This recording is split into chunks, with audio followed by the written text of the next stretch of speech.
Cahaya di lampu merah perjalanan taubat Rizka. Assalamualaikum warahmatullahi wabarakatuh. Surabaya, kota yang tak pernah tidur. Di antara gemerlap lampu jalanan, ada seorang wanita bernama Rizka. Seorang wanita muda berparas cantik yang menjalani hidup di jalanan sebagai PSK. Hidupnya seperti roda yang terus berputar, penuh dengan ketidakpastian dan kehampaan. Meski memiliki wajah yang menarik dan banyak pelanggan, di dalam hatinya, Rizka merasa kosong. Namun, dia sudah terlalu lama terjebak dalam lingkaran gelap, hingga sulit membayangkan jalan keluar. Malam itu, Rizka sedang mencari pelanggan seperti biasa. Di sudut lampu merah salah satu jalan utama di Surabaya, matanya tertuju pada sebuah mobil mewah berwarna hitam yang berhenti di depan. Tanpa berpikir panjang, dia melangkah mendekat dan mengetuk kaca jendela. Malam di Surabaya terasa lebih hangat dari biasanya. Jalanan ramai dengan kendaraan yang berlalu lalang, lampu-lampu kota berpendar di genangan air sisa hujan sore tadi. Di salah satu sudut lampu merah, seorang wanita muda berdiri dengan anggun, mengenakan gaun merah ketat yang membalut tubuhnya dengan sempurna. Rizka, nama wanita itu, telah lama menjalani kehidupan sebagai PSK. Dengan wajah cantik dan senyum menggoda, ia sudah terbiasa menarik perhatian lelaki yang melintas. Sejak sore tadi, keberuntungannya sedang kurang baik. Beberapa mobil hanya melintas tanpa berhenti, dan pelanggan tetapnya belum ada yang menghubungi. Ketika sebuah mobil hitam berhenti tepat di hadapannya, ia melihat peluang. Kaca jendela yang tertutup rapat membuatnya tak bisa langsung melihat siapa pengemudinya. Tanpa ragu, ia mengetuk jendela mobil. Kaca perlahan turun, dan di baliknya tampak seorang pria tua dengan sorban putih dan peci yang rapi. Wajahnya teduh, sorot matanya lembut, dan senyumnya penuh ketenangan. Sekilas, pria ini tampak berbeda dari kebanyakan pelanggan yang pernah ia temui, tapi Rizka tak terlalu peduli. Baginya, selama ada uang, siapapun tak masalah. Dengan suara lembut dan sedikit menggoda, Rizka berkata, "Malam masih panjang, Pak. Mau ditemani?" Pria itu tak langsung menjawab. Ia hanya tersenyum dan menatap Rizka dengan penuh perhatian. Bukannya merespons dengan rayuan seperti pelanggan lainnya, pria itu malah bertanya dengan suara yang dalam dan menenangkan. "Kamu tidak takut berjalan di jalan ini sendirian, Nak?" Rizka sedikit terkejut.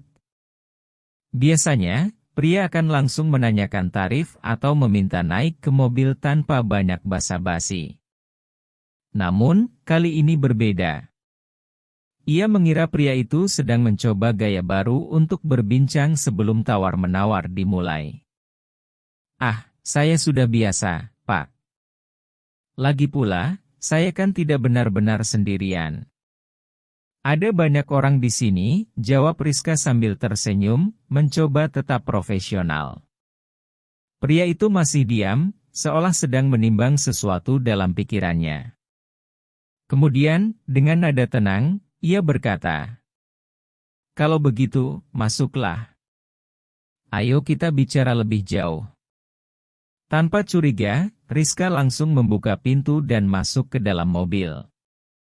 Bau harum khas minyak wangi yang lembut menyeruak ke hidungnya, berbeda dari parfum menyengat yang biasa dipakai pelanggan lain. Interior mobil pun terasa bersih dan rapi, tidak seperti kendaraan milik lelaki hidung belang yang sering ia temui. Selama beberapa menit pertama, mereka hanya melaju dalam keheningan. Rizka mulai merasa aneh. Biasanya, dalam perjalanan, pelanggan akan mulai merayu atau membahas kesepakatan. Namun, pria ini sama sekali tidak menunjukkan niat seperti itu. Tak tahan dengan keheningan, Rizka pun mulai membuka obrolan. "Pak, mau langsung ke hotel atau gimana? Atau lebih suka di mobil? Tanyanya dengan nada menggoda. Pria itu tetap tidak menjawab dengan jawaban yang ia harapkan. Sebaliknya, pria itu malah bertanya, "Kamu bahagia dengan hidupmu sekarang?" Pertanyaan itu membuat Rizka terdiam sejenak. Tidak ada yang pernah menanyakan hal itu kepadanya. Semua pria yang mendekatinya hanya tertarik pada tubuhnya, bukan pada perasaannya. Ia pun tertawa kecil untuk menutupi kegugupannya. "Pak, saya rasa itu bukan pertanyaan yang perlu dibahas. Kita kan cuma bersenang-senang. Bapak ini kok malah kayak psikolog?" Namun, pria itu tidak tertawa. Ia tetap menatap Rizka dengan lembut, tanpa ada sedikit pun niat buruk dalam pandangannya. "Hidup ini bukan hanya tentang bersenang-senang, Nak. Ada tujuan yang lebih besar dari sekadar mencari uang dan menghabiskannya. Aku bisa melihat ada banyak kesedihan di matamu." Rizka mulai merasa tidak nyaman. Kata-kata pria itu seperti menembus pertahanan yang selama ini ia bangun. Matanya pun mulai menghindari tatapan pria itu, dan ia hanya menatap jendela, memperhatikan kota yang perlahan mereka tinggalkan. Hingga akhirnya, ia menyadari sesuatu yang membuat jantungnya berdebar. Mobil ini tidak mengarah ke hotel atau ke kawasan hiburan malam seperti yang ia duga. Jalanan yang mereka lalui semakin sepi, semakin jauh dari pusat kota. Ia menoleh ke pria itu dengan tatapan curiga. "Pak, kita mau kemana?" "Ini bukan jalan ke hotel," tanyanya mulai gelisah. Pria itu tetap tersenyum. "Tenang, Nak. Aku ingin mengajakmu ke tempat yang bisa membuat hatimu lebih damai." Saat itulah Rizka mulai menyadari bahwa ada sesuatu yang tidak beres. Ia merasa seperti telah salah memilih mangsa malam ini. Dan untuk pertama kalinya dalam hidupnya, ia merasa ketakutan, bukan karena ancaman fisik, tetapi karena ada sesuatu dalam diri pria ini yang perlahan mengguncang hatinya. Mobil terus melaju melewati jalanan kota Surabaya yang mulai sepi. Rizka semakin gelisah. Ini bukan perjalanan seperti yang ia bayangkan. Seharusnya, mereka sudah sampai di hotel atau tempat yang biasa pelanggan pilih. Tapi, pria di sebelahnya tetap tenang, seolah-olah perjalanan ini memiliki tujuan yang lebih besar daripada sekadar transaksi biasa. Tak tahan dengan keheningan yang menyesakan, Rizka mencoba mengendalikan situasi. "Pak, kalau nggak jadi, saya bisa turun di sini," katanya sambil menggenggam pegangan pintu, bersiap jika harus melompat keluar. Pria itu hanya tersenyum. "Kita hampir sampai, Nak. Percayalah, aku tidak akan menyakitimu." Ada sesuatu dalam suaranya yang membuat Rizka enggan melawan. Suara itu penuh kelembutan, bukan suara seorang lelaki yang ingin memanfaatkannya. Rizka masih bingung, tetapi ada sesuatu dalam dirinya yang mencegahnya keluar dari mobil. Beberapa menit kemudian, mobil akhirnya berhenti di sebuah halaman luas. Bangunan besar dengan lampu temaram berdiri megah di depannya. Suara lantunan ayat suci terdengar samar dari dalam. Beberapa wanita berjilbab keluar masuk, dan beberapa santri muda duduk di serambi, berbincang santai. Rizka terdiam. Ini jelas bukan hotel, bukan pula rumah pribadi seperti yang sering ia datangi. "Ini tempat apa?" tanyanya dengan suara bergetar. Pria itu menoleh kepadanya, matanya masih teduh seperti sebelumnya. "Ini pesantren, Nak. Rumah bagi mereka yang ingin belajar dan menemukan ketenangan." Darah Rizka seakan berhenti mengalir. "Pesantren? Apa yang dilakukan seorang wanita sepertinya di tempat ini?" Sebelum ia sempat bereaksi, pintu mobil terbuka. Seorang wanita parubaya dengan wajah bersih dan senyum hangat menyambut mereka. Alhamdulillah, Pak Kiai sudah datang, katanya sambil menyalami tangan pria itu dengan penuh hormat. Pak Kiai? Rizka tersentak. Napasnya tercekat. Tubuhnya terasa lemas seketika. Jadi, pria yang sedari tadi bersamanya ini seorang kiai besar. Ia nyaris menjerit dalam hati. Bagaimana bisa ia, seorang PSK, masuk ke dalam mobil seorang kiai? Bagaimana bisa ia berani menggoda seorang ulama yang dihormati banyak orang? Tanpa sadar, kakinya melangkah mundur, ingin segera melarikan diri. Tapi, sebelum ia bisa berbuat apa-apa, beberapa wanita lainnya mendekat dan tersenyum hangat padanya. Salah satu dari mereka meraih tangannya dan menggenggamnya erat. Bu Nyai, ayo masuk. Kami sudah menyiapkan tempat untuk Anda, kata seorang ibu dengan penuh hormat. Rizka semakin kebingungan. Bu Nyai? Mereka mengira dia istri kiai ini? Mulutnya ingin menyangkal, ingin berteriak bahwa ini semua kesalahpahaman. Tapi suaranya seakan tertahan di tenggorokan. Ia hanya bisa berdiri mematung, sementara para ibu-ibu itu membimbingnya masuk ke dalam ruangan besar yang penuh dengan jamaah perempuan. Di dalam, suasana terasa begitu berbeda. Dinding-dindingnya dipenuhi lafaz-lafaz Allah. Cahaya lampu yang redup menambah ketenangan di tempat ini. Semua wanita yang hadir mengenakan pakaian muslimah yang sopan, duduk bersila dengan tenang, menunggu pengajian dimulai. Seseorang menghampirinya, membawa sepotong kain panjang berwarna putih. Bu Nyai, ini pakaiannya. Silakan ganti supaya lebih nyaman, katanya lembut. Tangan Rizka gemetar saat menerima kain itu. Bu Nyai. Mereka masih mengira aku istri kiai ini.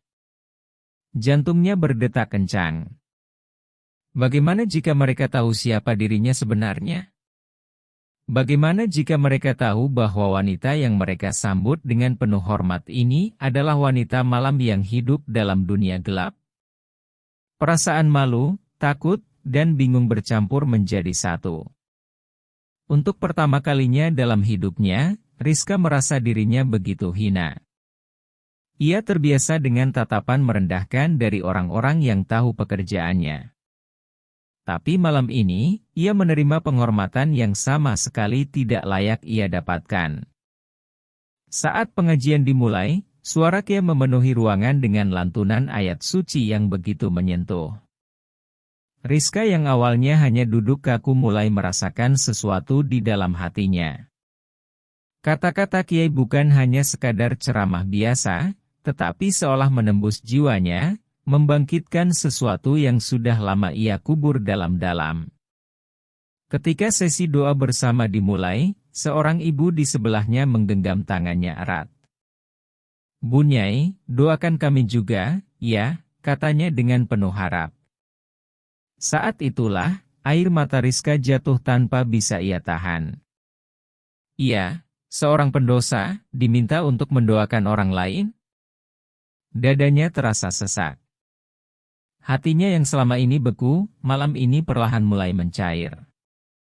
Air mata Rizka terus mengalir tanpa bisa ia hentikan. Tangannya yang masih digenggam erat oleh seorang ibu jamaah bergetar hebat.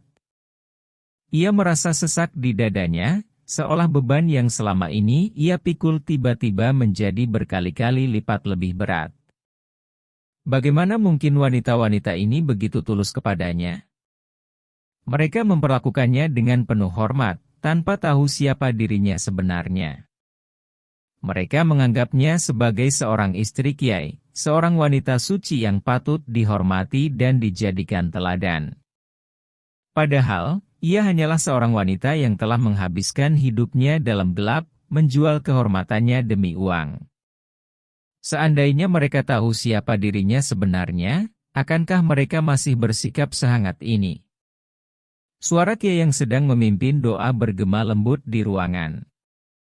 Kata-kata yang dilantunkannya begitu dalam, seolah menembus tembok pertahanan yang selama ini Rizka bangun dalam hatinya.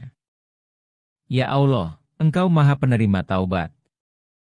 Engkau tidak melihat masa lalu seseorang, tetapi melihat bagaimana hatinya hari ini dan usahanya untuk kembali kepada MU. Ampunilah hamba-hamba MU yang tersesat, tunjukkanlah jalan yang lurus bagi mereka yang mencari cahaya MU. Kalimat itu menusuk jantung Rizka. Ia memejamkan matanya erat-erat, berharap bisa menahan air mata, tapi semakin ia mencoba menahan, semakin deras air mata itu mengalir. Ia merasa malu. Malu kepada kiai, malu kepada para jamaah, tapi yang lebih besar dari itu, ia merasa malu kepada dirinya sendiri. Selama ini, ia selalu meyakinkan dirinya bahwa apa yang ia lakukan hanyalah sekadar jalan hidup. Bahwa ia tidak punya pilihan lain.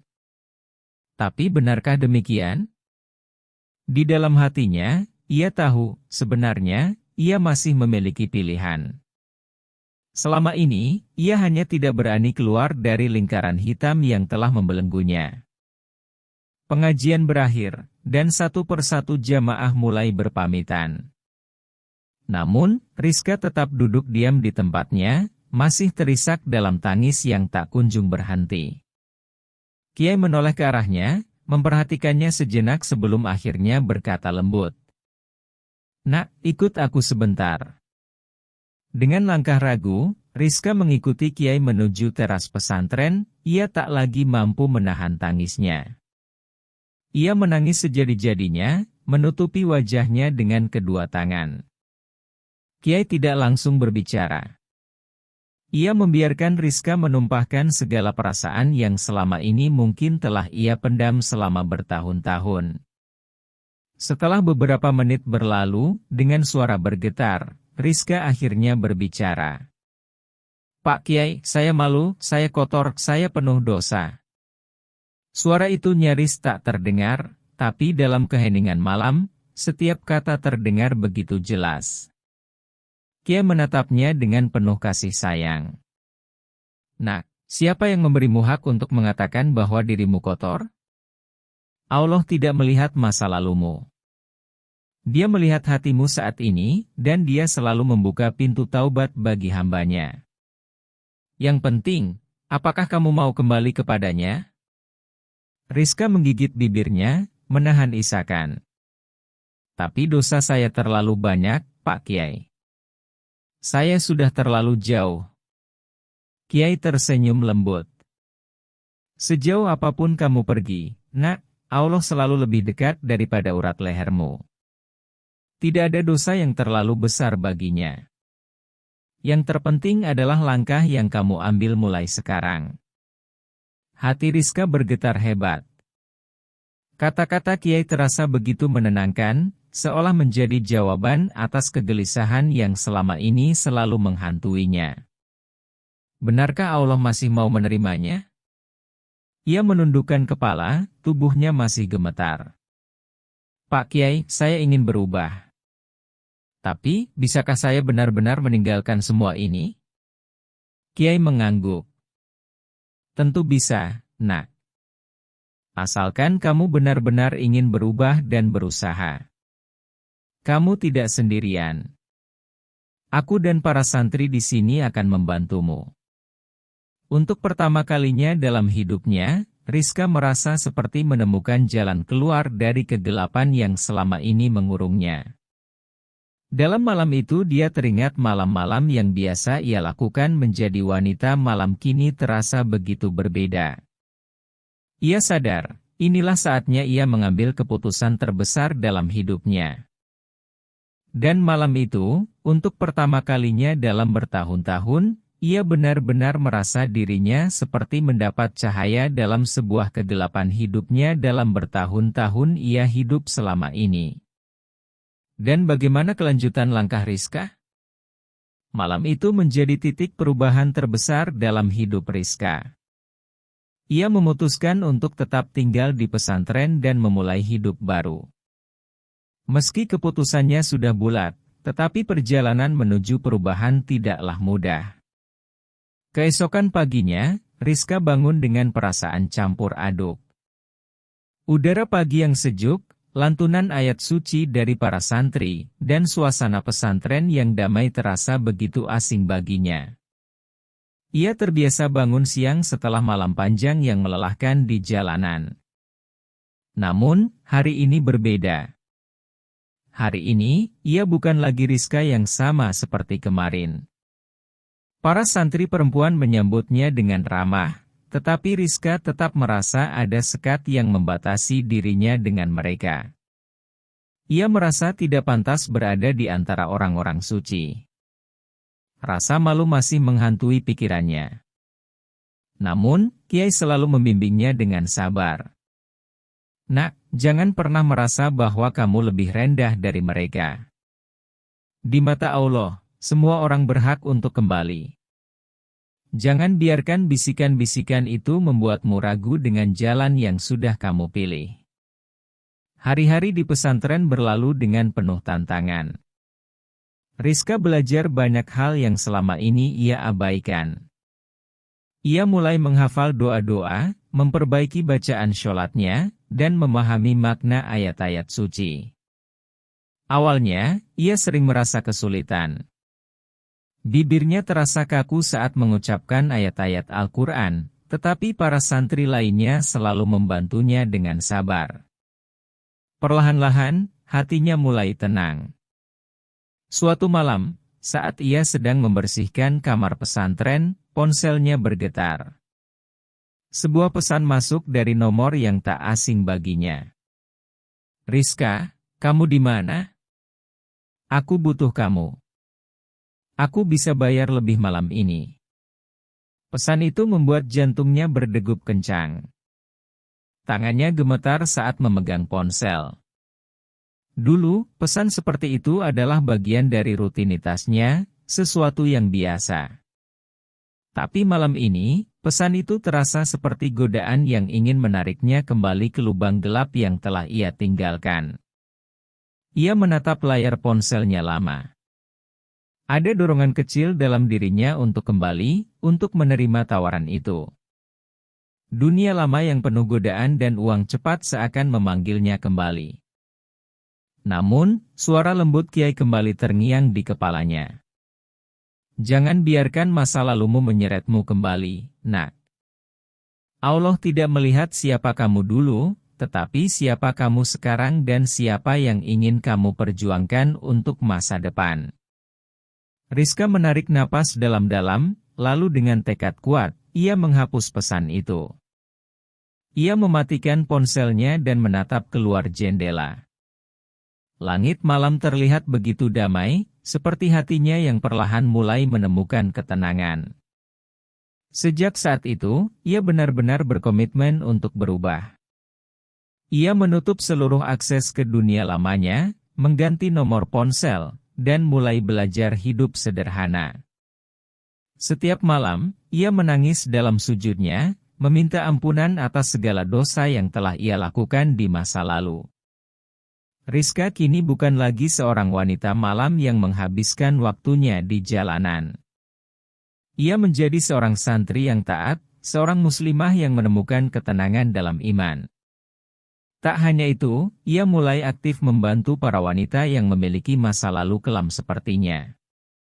Ia membimbing mereka, mengajak mereka untuk kembali ke jalan yang benar, seperti yang pernah dilakukan Kiai untuknya. Suatu hari, seorang wanita muda datang ke pesantren dengan wajah penuh beban. Matanya merah, tubuhnya gemetar. Ia menatap Rizka dengan ragu, lalu berkata dengan suara bergetar. Bu, saya ingin berubah tapi apakah saya masih punya kesempatan? Rizka tersenyum lembut, menggenggam tangan wanita itu dengan penuh kehangatan.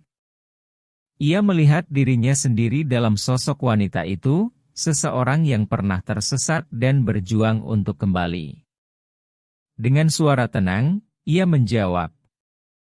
Allah selalu membuka pintu taubat, nak. Selama kita mau kembali, selalu ada jalan. Malam itu, untuk pertama kalinya dalam hidupnya, Rizka merasa telah menemukan tujuan sejatinya. Ia kini bukan hanya seorang wanita yang bertaubat, tetapi juga seseorang yang bisa membawa cahaya bagi mereka yang masih terjebak dalam kegelapan. Dan di dalam hatinya, ia berbisik, "Terima kasih, Allah, telah membawaku pulang." Semoga cerita ini menambah pengetahuan, inspirasi dan motivasi kita. Mohon maaf apabila ada cerita yang salah atau kurang berkenan. Terima kasih. Wassalamualaikum warahmatullahi wabarakatuh.